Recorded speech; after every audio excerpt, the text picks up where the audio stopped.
First question, Coach, quick status update on just Perea injury he had and initial thoughts on it. And then, second on that, the team had trouble getting chances created in the final third. What happened tonight, or was something that Chicago did that kind of resulted?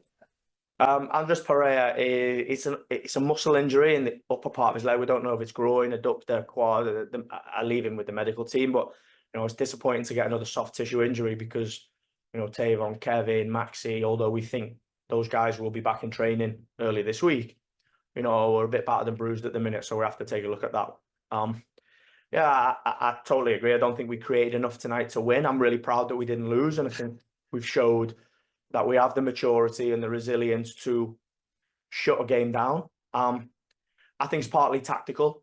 When Andres Perea came out, I put Justin Hack in because it was Christy McFarland's debut, and I wanted to make sure that there was real support and cover for him, which takes the balance of how we're going to attack. If you take a winger out and put a midfield player in, it's going to affect that. But I think we're on a journey here as a young team, and you look at the Austin game, we lost the game 2-1. It was probably our best attacking away performance all season in the way that we opened Austin up, in the chances we created, in the amount of expected goals that we had.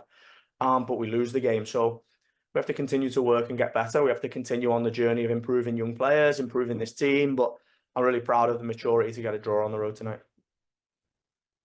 And then you mentioned Christian McFarland getting his first start. What did you think of his performance tonight? Yeah, I thought he was excellent.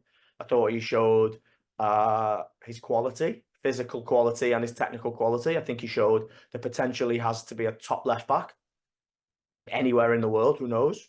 For New York City at the moment, he is a guy that can play week in, week out. I think he showed that today. I think he showed maturity for a guy that's only came into a game at home for Columbus in the Columbus game to go on the road and play 90 minutes in a game where we didn't play so well. Yeah, I think he should be proud of himself. Onto the Zoom, Scott. Hey, Coach, how are you? Scott Church from Stream Punk Soccer. James Sands picked up a yellow card. He's going to be out next match coming up Wednesday. How does that affect the team and the schedule, despite the short turnaround? Thanks.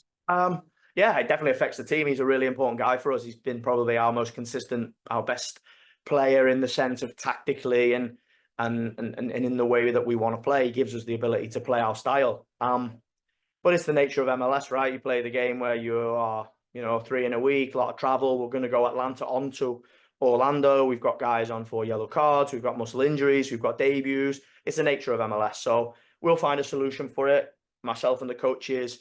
I think the good thing is the likes of Jovan Mijatovic, Julian Fernandez, Justin Hack tonight, they've shown that although those guys don't get so much time on the pitch, that they're fully engaged, they're fully prepared, and they can come in and help the team at any moment. Anthony? Hello, Coach. Anthony Merced, AJM Sports. Talis Magno didn't see the field tonight. I know you said that you wanted to make sure there was cover for McFarland out there. Was there any consideration, especially late in the game, of going for it and maybe putting him on the field?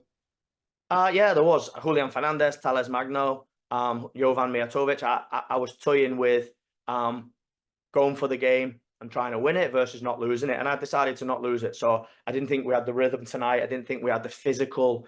We weren't as dynamic as we've been. It's very humid here in Chicago. And I decided to make sure that we didn't lose it. And when we went to a 5, they didn't get anywhere near our goal. So we had some half looks to catch it on the counter-attack. But, we decided to take a point in a really difficult period for us. Matt? Hey, Coach. Matt Mangum, Hudson River Blue. Up next, Atlanta and Orlando. What are some things you think the team needs to work on to get results in those matches? Well, we've seen them in Toronto and Philadelphia and definitely Austin. When we look at winning performances, it's about creating goal chances. It's about having a goal threat on the road. And you look at Nashville, Charlotte, the first game of the season, LA Galaxy tonight. If we don't have a goal threat, if we don't open teams up on their own home field, then it makes the game difficult to win. So I think the expected goals tonight was around 0.7, 0.8, and we need it above 1, 1.5, 2 because of the quality that we have. But we also have to look at the huge positives. We showed the maturity tonight in a difficult place, a difficult atmosphere, a team that are fighting and scrapping for their life to make sure that we didn't lose the game. I thought that they didn't have many chances themselves. Oliver? Hi, thank you. This is Oliver Strand with Hudson River Blue. The team now has, I believe, 8 goals in 11 away matches. Just to ask the naive question, why is it so difficult to score on the road? Why is it more difficult to score on the road? Same ball, grass, net, and yet it's a lot harder. Well, I think ultimately the statistics show that home advantage is important in MLS. Now, if I look at I like to just focus on ourselves, and I think for us, we're an evolving team, we're a developing team, we're a fairly new team if you look at the roster and the way that the amount of time the guys have been together. So I think it's about working hard. It's about pushing to improve. I think if you look at the Toronto game, if you look at the Austin game, we create enough chances. We have to execute. Now, in the Toronto game, we did execute. We scored 3 goals. In the Austin game, we didn't. And then you look at the other side of these performances where we lack goal threat. And, I think the pleasing part of working with young players is that these guys are working incredibly hard. They're incredibly humble. They are reviewing and analysing the performances. And, we're really clear on moving on to Austin, the difference, moving on to Atlanta, the difference between why we win in Toronto and why we draw today. And, it's a journey for us. You look at MLS, I said to the guys, we had this sort of performance in 2022 when we played against Montreal away and we drew 0-0 and we weren't so great. And we then went on a great run and finished in the top 4. So, it feels a little bit of dissatisfaction when you have a performance like that, but it just has to be used as fuel to make sure that you continue to work hard. It's only worth it if you work for it. I won't stop till they hear me now.